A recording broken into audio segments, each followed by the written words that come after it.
All right, ready to dive in. Today we're exploring Don't Believe Everything You Think. We'll be breaking down the core ideas from the book by Joseph Nguyen. It's all about understanding how our minds work and how that impacts our experiences, especially when it comes to things like happiness and suffering. One of the most striking things this book does is it really makes you rethink the whole concept of suffering. It pushes you to see that while pain is a part of life, maybe our suffering is kind of optional. Okay, that's a pretty bold statement. Mm-hmm. I'm intrigued. So how does the book separate pain from suffering? Well, Nguyen's argument is that it's not the actual events in our lives that make us suffer, but it's the way we think about those events. Like we're adding on this extra layer of hurt by getting all caught up in our reactions. That makes sense. It's like imagine someone stressing about a presentation days before they actually have to give it. They're not even in the situation yet, but they're already creating all this anxiety. Exactly. It's like we're borrowing trouble from the future and making ourselves miserable in the present for no reason. So then the book's saying that this thinking is the root of suffering. Is that just about having, negative thoughts? It's a little more complex than just negative versus positive thoughts.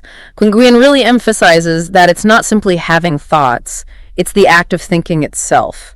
All that mental chatter, the overanalyzing, the dwelling on stuff, that's what really prevents us from experiencing peace.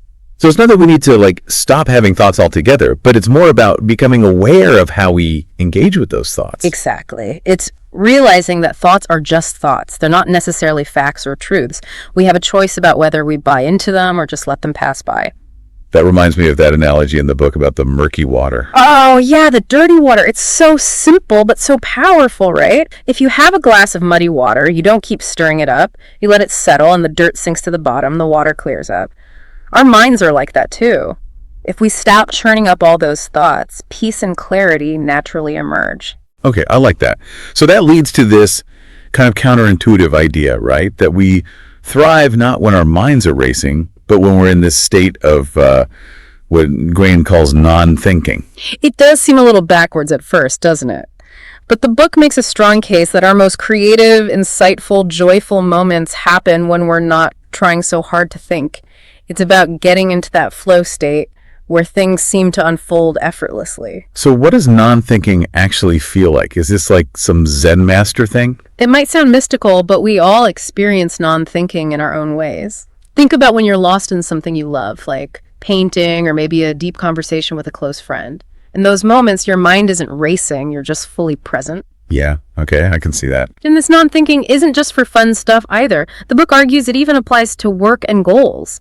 It says our best goals often come from a place of non-thinking, not from that driven, striving energy we usually associate with ambition. So it's not about forcing ourselves to achieve things through sheer willpower, but about tapping into some other source of creativity. Exactly. A deeper sense of purpose, one that goes beyond our own thoughts and desires. Which makes me think about how sometimes we set goals from a place of lack or insecurity, like we need to achieve something to feel good enough. That's a really great point. The book encourages us to think about, our goals coming from a sense of scarcity or a desire to share something we already have. It's like the difference between creating from a place of emptiness versus creating from a sense of overflow. Wow, that's a powerful distinction. And it seems like the book is saying that when we create from that place of fullness, without all those conditions, we tap into a much deeper joy. Exactly. It's not about chasing some external reward, but finding fulfillment in the process itself. And that ties in really well with another major theme in the book, which is unconditional love. Unconditional love. Okay, I'm curious, how does that fit in with all of this? Well, Nguyen has this very personal story about learning about unconditional love from his girlfriend and how that totally transformed his understanding of creativity. Interesting. It made him realize that true creativity comes from a place of wholeness, not lack. Like, it's about expressing something that's already within you, not about getting something you don't have. I really love that idea. It's like when we approach goals from a place of, I need this to be happy, we're setting ourselves up for this constant chase. But creating from a sense of, I already have everything I need within me, brings so much freedom and joy to the process. Absolutely. It's about shifting from what we're trying to get to what we have to give. But here's the thing. Sometimes this whole shift in perspective, letting go of that striving energy, it can feel a little uncomfortable, even scary. Yeah, I can see that. It's like we're so used to operating from that place of effort and striving that letting go feels almost wrong somehow. Right. Nguyen points out that our minds can actually try to convince us that something's wrong when we're feeling good. It's wild. Like, we're programmed to expect struggle and discomfort as the norm. Oh, I've definitely experienced that. When things are going smoothly, I almost wait for the other shoe to drop, you know? It's incredibly common. But the book reassures us this is normal. Our old patterns and beliefs will always try to pull us back. But the more we practice this idea of non-thinking, the more we can trust ourselves and the natural flow of life. So it's about developing a new kind of faith. Not blind faith, but a faith that's rooted in our own experience of peace and well-being. Exactly. And that's where this concept of intuition really comes in. It's like tapping into an inner guidance system that we often ignore because we're stuck in our heads. Intuition. Okay, now I really want to hear more about that, but I think we'll have to save it for part 2 of our deep dive. I agree. We've covered a lot of ground already. Let these ideas sink in a bit, and then we'll come back and explore this fascinating world of intuition and how it can help us live a more fulfilling life. Stay tuned, folks. Welcome back. We're continuing our deep dive into Don't Believe Everything You Think. We just finished exploring how this idea of non-thinking can bring more peace and even help us with our goals. Yeah, and we kind of left things hanging with this whole intuition thing. Yeah. So how does intuition connect to non-thinking, and what is it anyway? Okay, so Nguyen describes intuition as this inner GPS, right? It doesn't give you the whole map at once, but it gives you directions, like step by step. And sometimes those steps might not even seem logical at first. So it's not this booming voice in our head telling us what to do. It's more like a subtle feeling, a hunch that we just know something, even if we can't explain it. Exactly. And a lot of times it's happening below our conscious awareness, which is why it can feel so mysterious. Think about those gut feelings you've had that turned out to be right, even though you had no logical reason to believe them at the time. Oh yeah, like I remember this one time I was driving home, and I had this strong feeling I should take a different route, even though it made no sense. And then later, I found out there was a huge accident on the road I would have been on. Perfect example. That's intuition at work. And the book suggests that when we quiet our minds, when we practice non-thinking, we actually become more sensitive to these subtle whispers of our inner wisdom. That makes me think about how much time we spend overthinking, trying to analyze every little detail. Maybe we're actually blocking out our own intuition by doing that. You're right. The book says that intuition often speaks in a quiet voice, and it can easily get drowned out by all the mental noise. So when we make space for stillness, for non-thinking, we're creating an environment where our intuition can actually get through to us. Okay, this is starting to click for me. But if intuition is so subtle, how do we even know we're really tuning into it? How do we know it's not just like wishful thinking or something? That's a great question. And the book offers some ways to tell the difference. Like, it says to pay attention to how your body feels when you get an intuitive nudge. Does it feel expansive, energizing, or does it feel kind of constricted, fear-based? Interesting. So it's like our body is giving us clues. Exactly. Intuition often brings a sense of peace and clarity, even if the message itself might be challenging us to do something outside our comfort zone. So the more we pay attention to those feelings, the more we can trust our intuition. Right. It becomes like a reliable guide. This all makes sense, but quieting my mind and trusting my intuition still feels kind of daunting. I'm so used to relying on logic for everything. It's understandable. It can feel like stepping into the unknown, but the book isn't saying we should abandon logic completely. It's about finding a balance between our rational mind and our intuition. Exactly. Like, our logical mind is great for planning, analyzing, but our intuition can guide us towards what truly aligns with our deepest desires, what's best for us in the long run. So it's not about one being better than the other. It's about using them together. Yes. Recognizing that they both have strengths. When they work together, we can make decisions that are both wise and aligned with our hearts. This is making me realize that I might have been selling intuition short for a long time. Yeah. I've always thought of myself as a very logical person, but now I'm seeing how much potential there is in tapping into my intuition. That's what I love about this book. It opens up our understanding of how our minds work and gives us more tools to navigate life.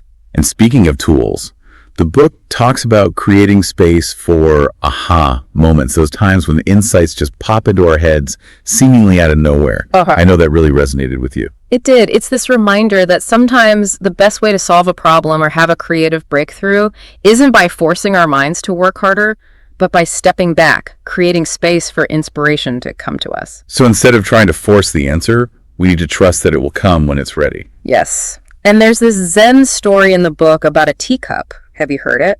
Oh yeah, the one about how if you want to pour new tea into a cup, you have to empty the cup first. Exactly. That's a metaphor for how we need to let go of our old ways of thinking, our limiting beliefs, if we want to make room for new insights. It's like both Edison and Einstein. They were famous for taking breaks from their work to let their minds wander. They knew that sometimes the best way to solve a problem is to stop thinking about it directly. They were masters at creating space for those aha moments. And that's something we can all do, whether we're facing a challenge at work or trying to figure out a personal problem. This whole conversation has really made me rethink how I approach, well, everything. I can see how embracing non-thinking and trusting my intuition could be game changers. But I'm also wondering about the practical stuff. How do we actually apply these concepts in our daily lives? That's a great question. And luckily, the book has some really practical tips. It actually gives us frameworks and exercises to help us integrate these ideas into our lives. Oh, perfect. I'm really interested in hearing more about those practical tips. Well, stay tuned for part 3 of our deep dive. We'll get down to the nitty-gritty of how to create a non-thinking environment, how to get past those overthinking habits, and how to start living a more peaceful, joyful life. All right, welcome back for the final part of our deep dive into Don't Believe Everything You Think. Over the last 2 parts, we've explored how our thinking shapes our reality and how we can tap into non-thinking and intuition to create a more fulfilling life. And now let's get practical. The book doesn't just give us theory, it actually gives us ways to put these ideas into practice in our everyday lives. Right, and I'm excited to dig into that. Where do we even start? Well, one of the most important things the book talks about is creating a non-thinking environment. It's about surrounding ourselves with things that support our well-being and minimizing the stuff that triggers overthinking. He calls it doing an audit of our environment. Right? It's like taking stock of what's around us and seeing what's helping us feel peaceful and present and what's not.